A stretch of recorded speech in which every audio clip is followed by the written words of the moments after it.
Welcome back to the Untouchaballs podcast. Caden and Evan here, bringing you our weekly NBA episode. Evan, how you doing today? Doing pretty great, kid. Doing pretty great. It's a pretty good day. How about Yes, yourself? it is. Hey, doing good as well. We got a lot of good things to cover today, from the Bulls' hot start to the Pelicans sucking, and then the whole Ja Morant situation as well. Before we start here, do subscribe if you have not already. And first off, we are going to talk about the hot start for the Chicago Bulls, and not just the Chicago Bulls, but also Josh Giddey, who's been looking like an all-star to start the season. The one seed Chicago Bulls, kid. The one seed Chicago Bulls. This team has one loss on the year. And although we still don't know how to judge them yet because this team Hey, hasn't really played. what was that one loss? Was it Denver? No, Who was it? it's when you wanted to put it in our parlay. Oh, the Knicks. Yes. Yeah. You know what? I'll take that bet all over. That was like plus 250 for them to win when they were undefeated on the year. I'll take that. I don't give a damn. But trying to Anyways. put it in our parlays is insane. Process over results. I did it, and I learned. Whatever, that's fine. Anyways, this one loss Bulls team has just been on fire to start the year. Although the strength of schedule has not been there, so it's hard to judge how for real this team is. Although I And do think this is opponents a are good team. shooting really bad. Very bad. The last game that they had against the 76ers was incredible. I don't know how they won that game. I've never seen a team, literally they never had to lead. They didn't have the lead until 3 seconds left in the game, which also, the 76ers did make a bucket for the last 6 minutes of the game. That's insane. That was crazy to me. But guided by Josh Giddey, man, this guy can just ball. He hoops. He is a playmaker, man. That last play he made, going up to the hoop, passed out to Vooch and hit that three in the corner clutch, which is all year, man. He's been a mini triple-double machine, really. I mean, he's averaging, I don't even know what his averages are, but, Giddey's averaging 23, 10, and 9 right now. insane. I'd like to see it continue to happen. I don't know if that can, but safe to say the Bulls won that Alex Caruso trade because Josh Giddey, man, that was a great pickup. Okay, win-win. I don't care. Josh Giddey's going to be an all-star. Hey, you can't say it's safe to say. Okay, fine. Caruso was just a very integral part of a championship team Okay. last year. For sure, but it wasn't like the Bulls gave away Alex Caruso for nothing. No, but Bulls, they're not Bulls just fans would know. they're not just Bulls big fans would know. winners of the trade. They're winners. in Yeah, the trade. I agree. It's a win-win trade. But you can't just be, it's so clear the Bulls are winner in the Caruso trade. Well, they are winners it is clear that they are the winners Yes. of the Caruso trade. They are a winner, It's like I'm not saying the not Thunder the are winners. winners. Could be. I don't know. He might be an all-star this year, Caden. I don't know. Yes. I mean, Hey, his start's been incredible. Dude, he's shooting 45% from three. like that's not gonna to start last. the year. That's No, just that's not not gonna last. No, but I mean, this team's not even all fully healthy yet. They don't even have Kobe White back. Which when he's back, that'll be interesting how that offense runs with him because he's going to be another ball dominant guard. But there's no way you take the ball out of Giddey's hands right now. No, he'll still be the primary ball handler. For sure. I mean, it'd probably be just like setting up shots for Kobe White and stuff like that, which maybe this team will be better. Still a very weird team. The weird Vucevic is on this team still. And overall, I mean, I don't know. For the Bulls fans, the Bulls have been stuck in a lingo for like the last, really since like D Rose, honestly. We've had some weird years with D Wade and Jimmy Butler and Rajon Rondo for a year. That was funky. Like, we just, weird teams, Lowry Markkanen and Zach LaVine. It's just, I don't know. This team, it's cool to see them actually have a something for Bulls fans to look forward to. Yeah, hey, it's a good start for the Bulls. I also think come season's end, they'll be in a playing game, doing exactly what the Bulls do. I like the start from Josh Giddey. I don't think, especially this start they're on now, is not going to last. I think there's going to be some just kind of regressing to the means because just of how bad opponents have been shooting them. They've been missing a lot of wide open shots. It's not like the Bulls are a good defensive team. When you have someone like Vucevic as your starting center, you're just going to give up points every night there. And they're not that good of a defensive team just in general. I do think we're going to see some regression to the mean here. And over the next couple weeks, we see them become closer to around a 500 team. I do think they're better than around a 500 team, but not by much. I do think we're going to see that come down. Giddy start I do really like, though. I mean, just like you said in that Sixers game, 29, 15, and 12. I mean, 32 points against the Knicks in that first win over them. Like, he's been really good this year, and I do like that. And I mean, shoot, I said maybe like in our preseason, I said maybe Modest Buzelis could be an all-star this year. Josh Giddey's taking that bigger jump, and he very well, it's looking like could be an all-star for the Eastern Conference this season, 100%. Yeah. And like you just said, Matzes, he's looked good too. I mean, there's a lot of young talent really for the Bulls that like future come here 2-3 years from now. They can be a team to watch out for. Yeah, I agree. I do like some of the young guys that got there. I also say that about the Wizards, but they're so bad. I like a lot of their young guys, but I don't know if they're a good team. They're going to go to other teams and then become the man, you know? Yeah. Next, though, we want to talk about the number 14 seed in the Western Conference. A team that traded away the better of their first-round pick and the Milwaukee Bucks first-round pick for this season for Derek Queen. So they're going to miss out on a lottery pick, and now Zion Williamson's hurt. We're talking about the New Orleans Pelicans. Zion's hurt, and the Pelicans are bad, Dwyer. Disastrous start in New Orleans.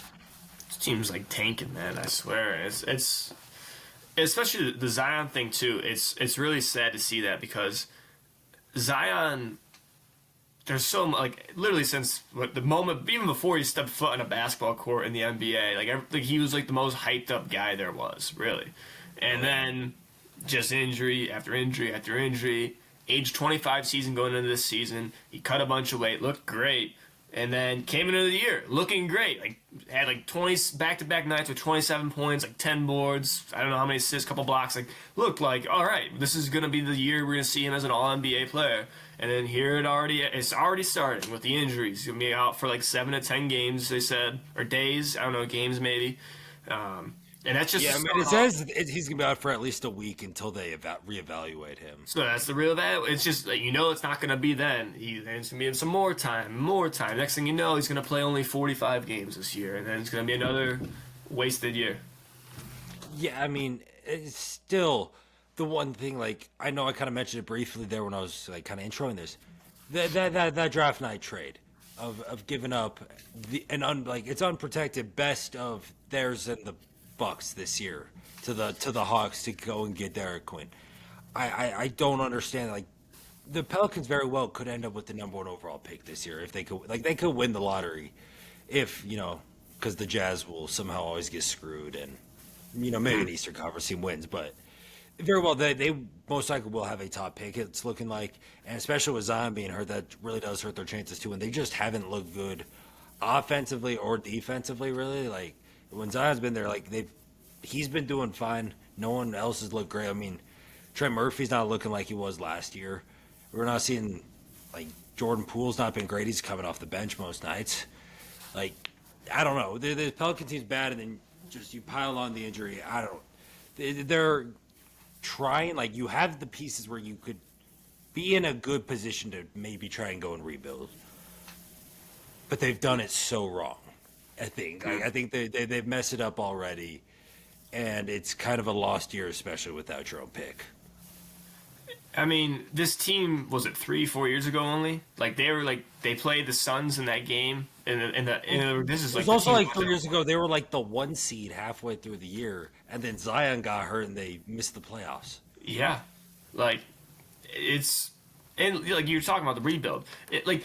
I feel like for a rebuild to be fully like done, you have to rebuild. It's all at once, man. It's a fire sale. You're gonna have to sell everybody either in the same off season or whatever. It's just like they've slowly done it. Like, all right, we're gonna lose Brandon Ingram here. We're gonna pull apart these role players, and it's just like they still have DeJounte Murray too, correct? Yeah, and he'll come back at some point. Again, like you said, he'll be like probably New Year's, probably January-ish. But it's like at that point, it's gonna be way too late. You're probably gonna have to move him. And then you talk about another rebuild.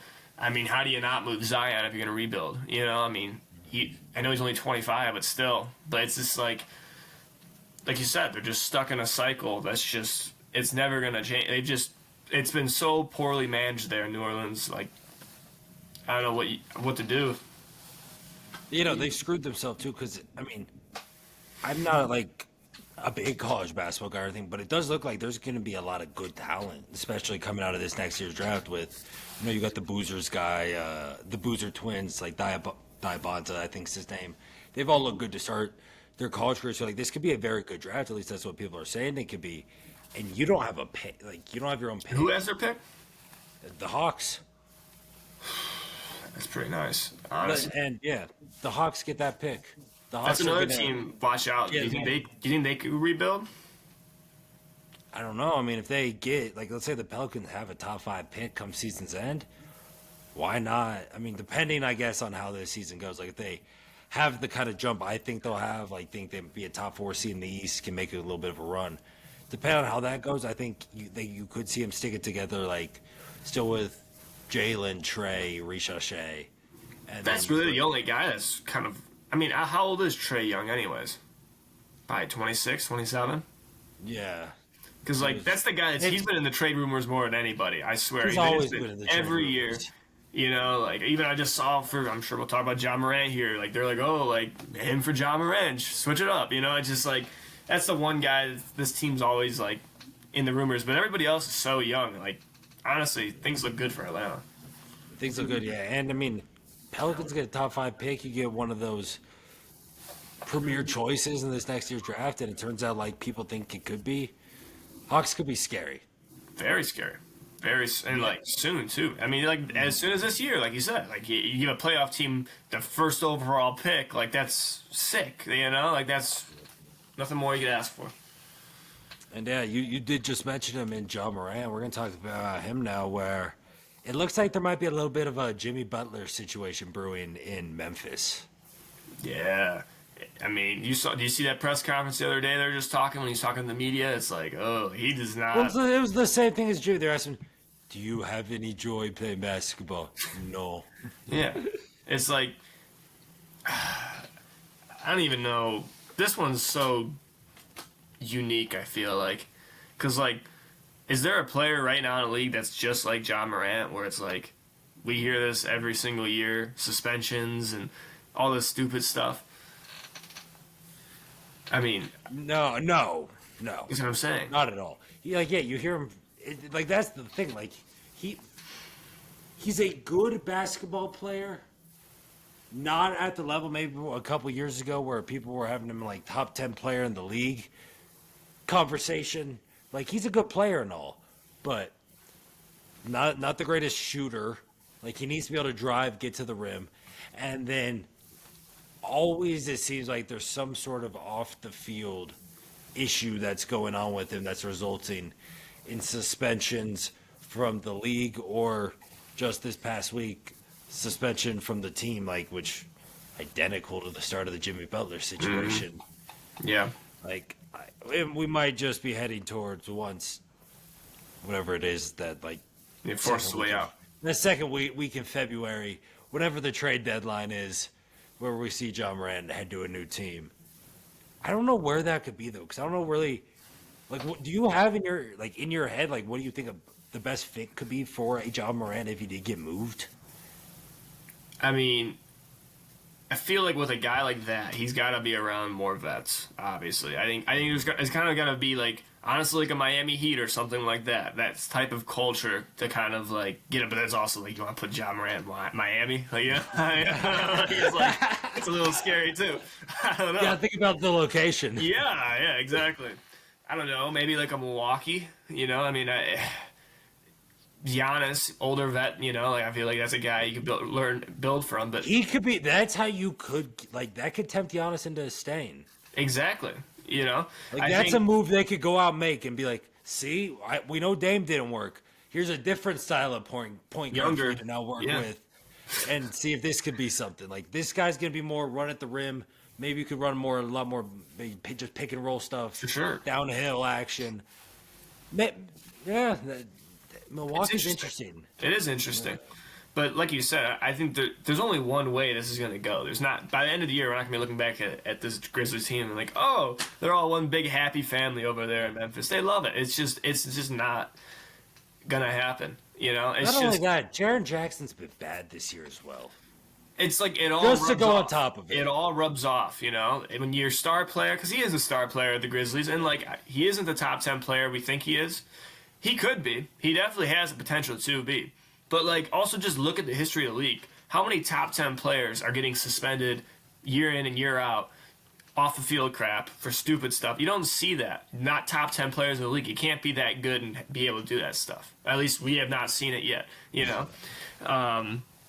Usually that's when they start falling off. Exactly. Yeah, you know, or just like these crazy role players, like Or they retire like Antonio Brown mid-game. You know, completely different sport, but yes, but you have to see it in hoops. Still a superstar, you know, going. He probably could go out and still give you 1,000 yards if you signed him. You know what I mean? Like, Yeah.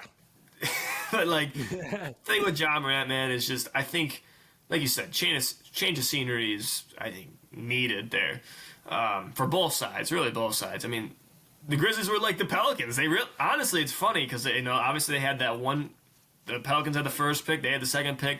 Ja Morant, Zion, and they kind of like both look like they're gonna be like, oh, watch out, this is gonna be some like future really good teams for a lot of good years, and they've kind of ended up in the same exact place.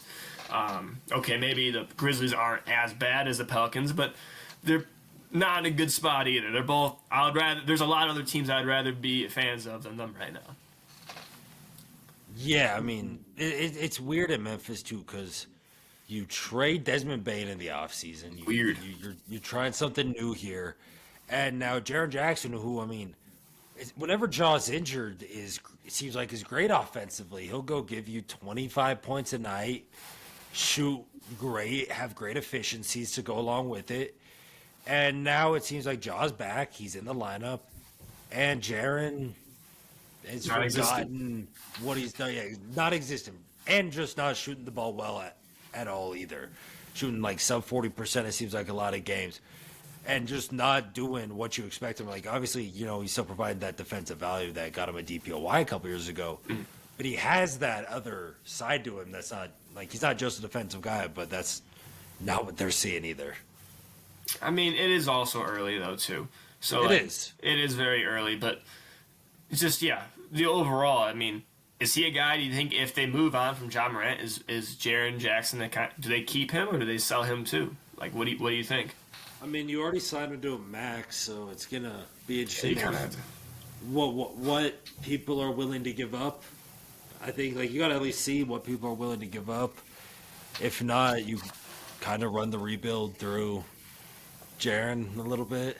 You have to. I mean, yeah. You kind of, I don't know. Which that's not great, but No, he's good, but not like that good. He's not Giannis. He's not that level, like, player. no. You know, I'd like to see. I'd love to see the Bulls go get Jaren Jackson. I would. Give him Vooch. For your rebuild, for your worries, we'll give you. I don't even know.